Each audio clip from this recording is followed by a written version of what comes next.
Hello and welcome to our software engineering project. My name is Hyder. I'm with Group One, and we made the Night Market, which is a Rutgers forum and marketplace, which also has a little messaging system implemented. And I'm going to be doing the overview and then handing it off to some of my other teammates to show off some more things in depth. So this is the website home screen, but let's start from the beginning.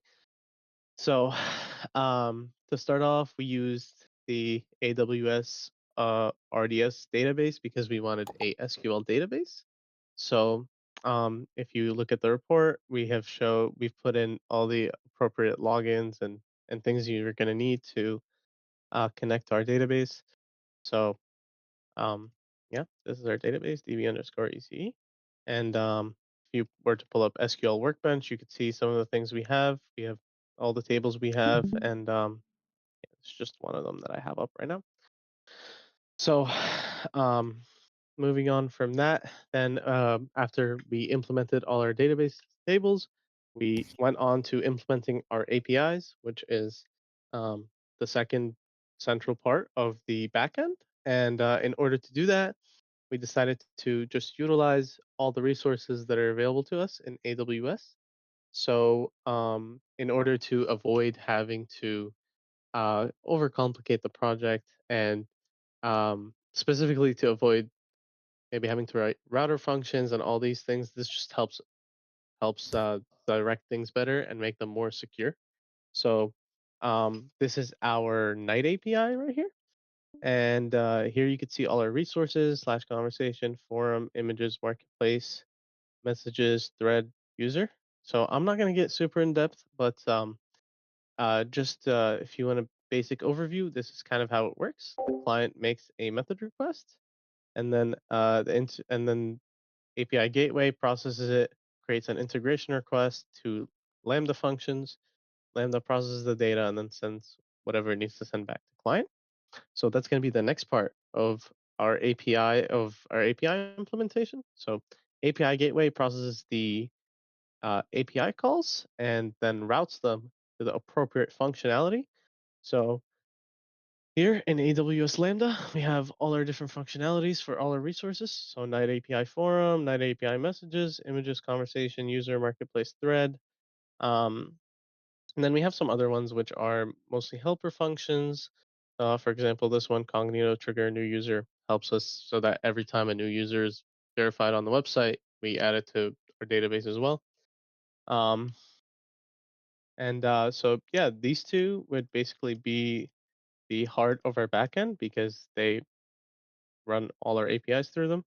This runs our uh, database.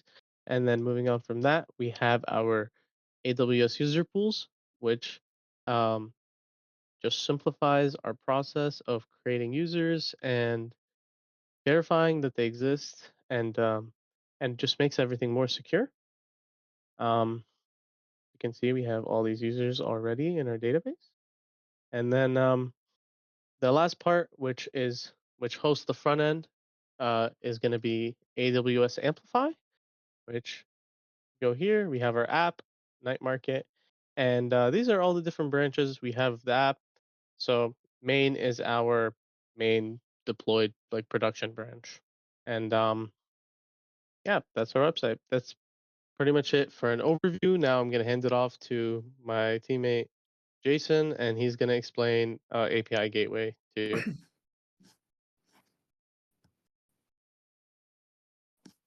All right, thank you very much.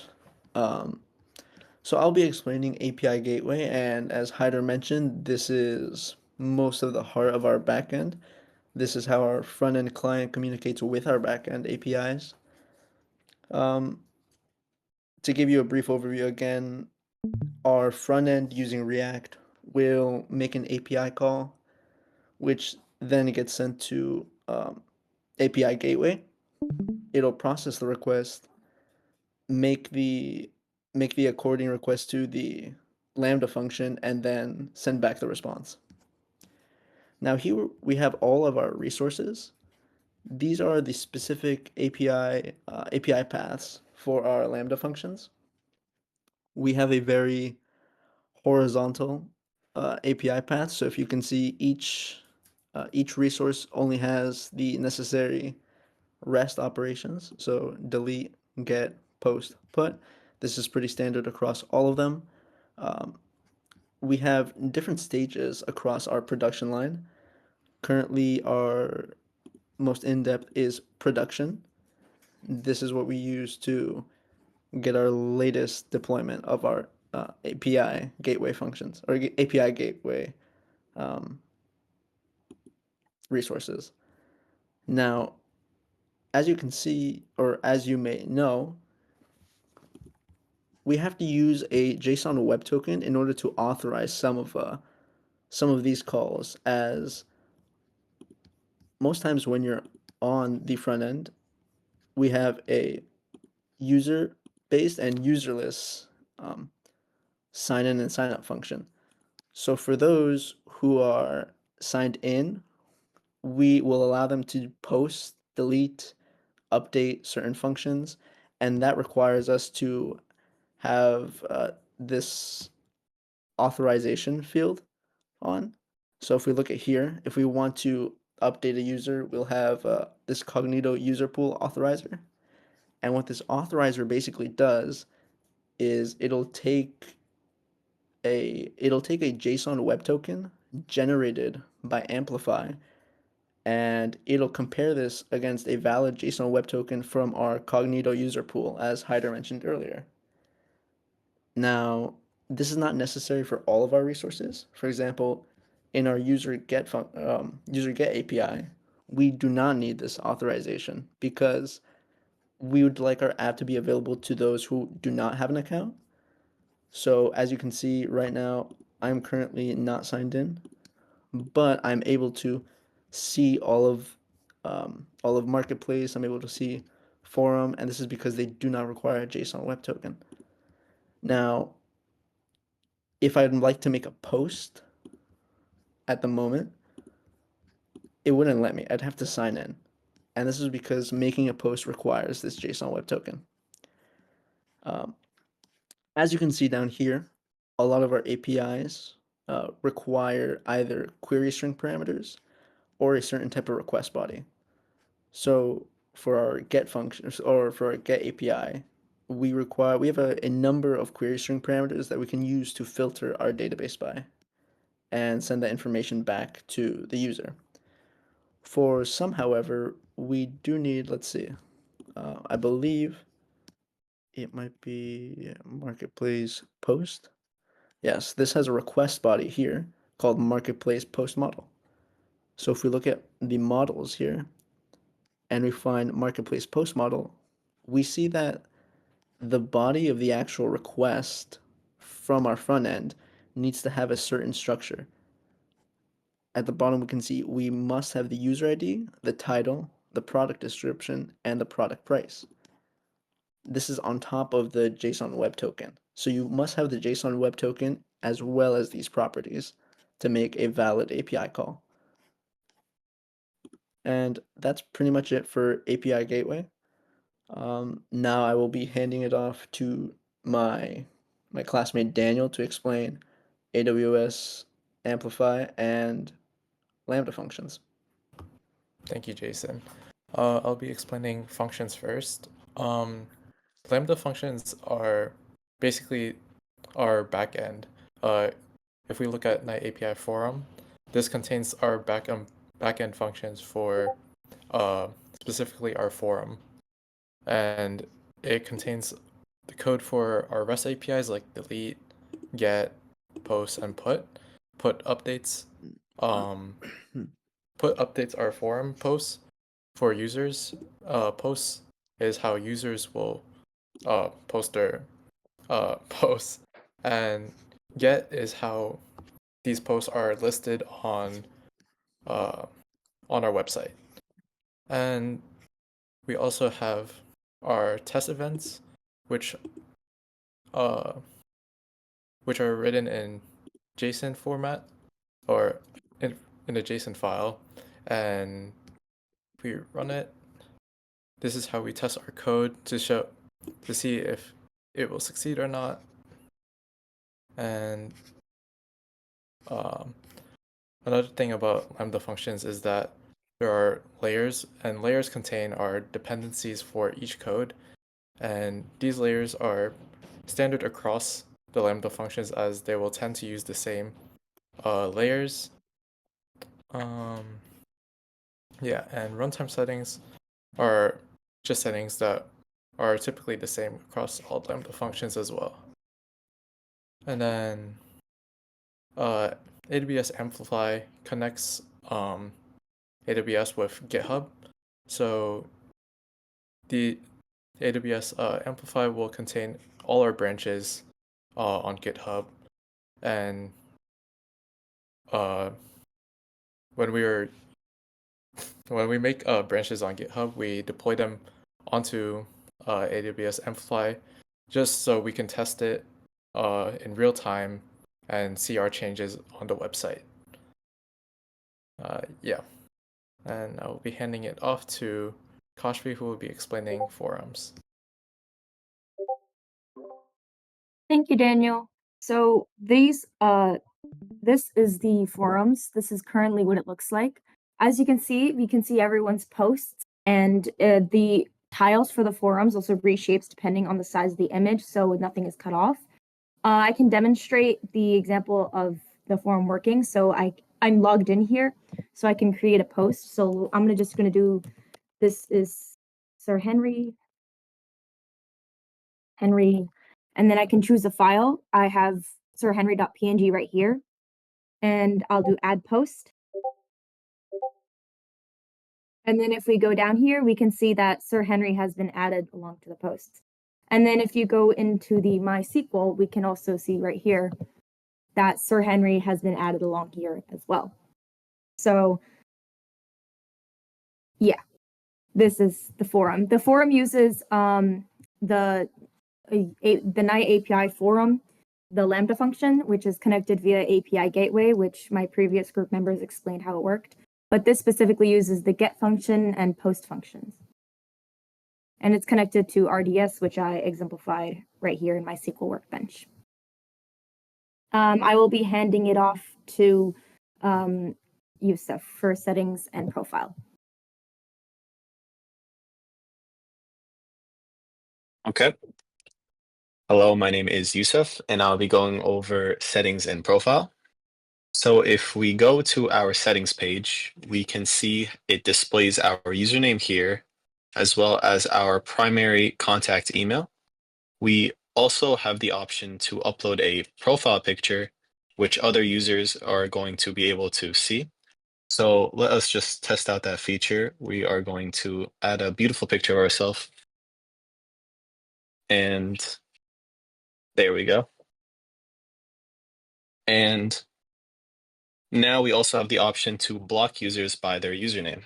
So let's say we see a listing that we don't really like, or we don't want to see anything more from that user. We can pretty much just take their name and go to settings and block them. And in doing so, we no longer see any of the forum posts from them, as well as the marketplace posts from them, and they also lose the ability to message us.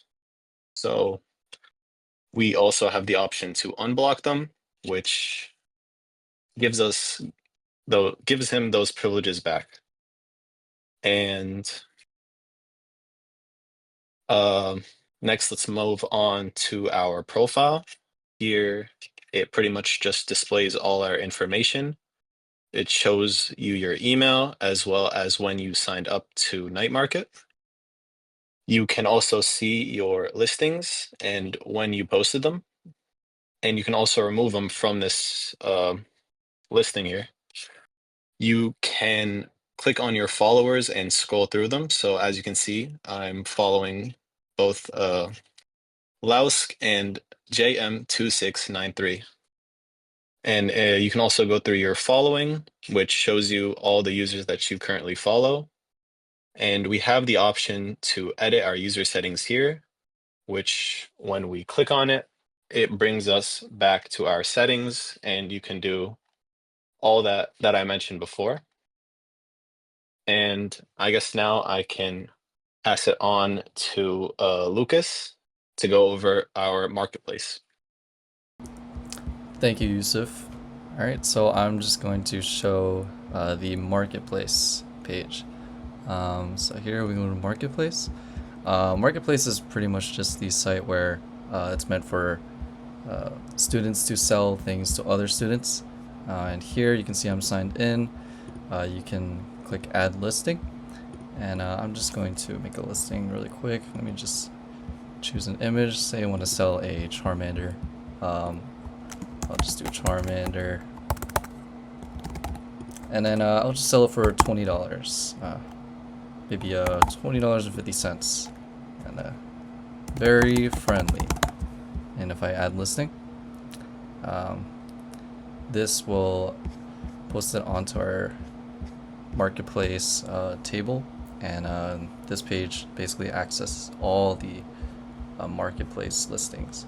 And if you want to click on any of these listings here, say I wanted to look at this one, I click view details. It will just show an enlarged view of the image along with the user who posted that listing. And you can click on that user, it'll take you to the user. And you can also filter the listings here. So say you want to only see listings that are between $0 and $20. So I'll just do that. It'll only show everything between that price point. And if I want to see listings only today, I'll use the start date, which is today is the 15th. I guess I'll do the 15th. It's 2023, 24. That. And let me try 14. There you go. And it'll show the date, the post listings between that date. And I'm just gonna hand it over to Lucas and Romit for the messages.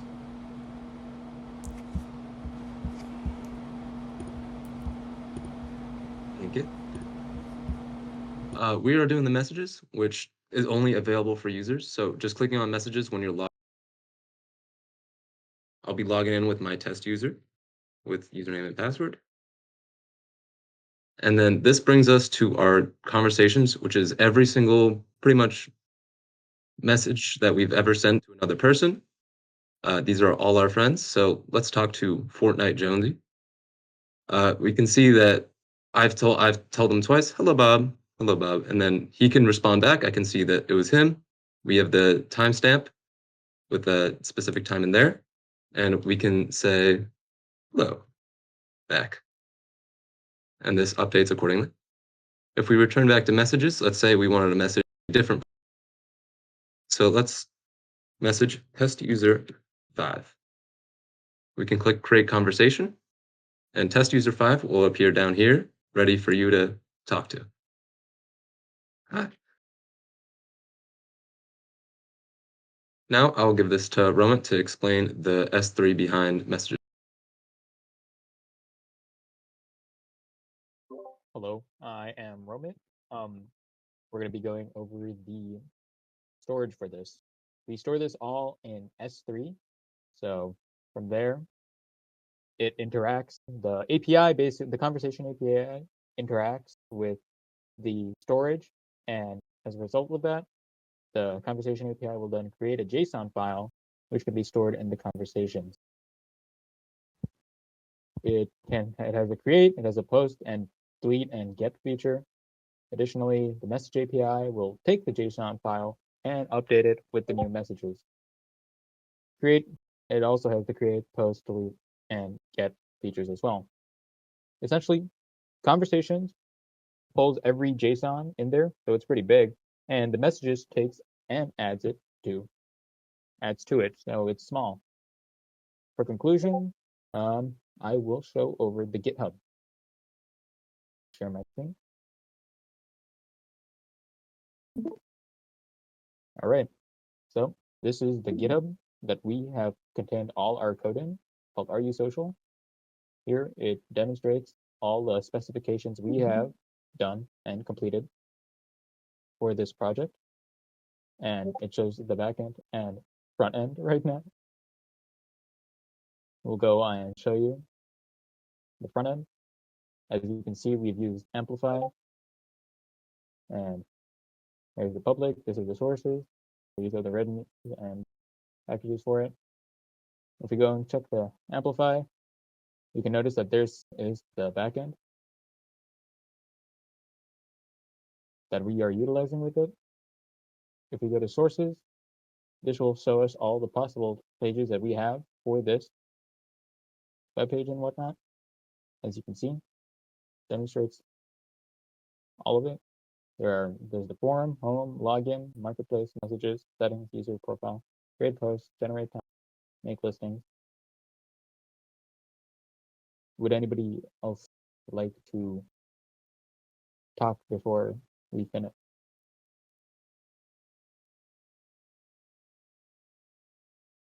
I think that's perfect. No, yeah, that's pretty much it. Thank you very much for looking at our demo video. We hope you appreciate and enjoy. Thank you for a Thank great you. semester. Thank you.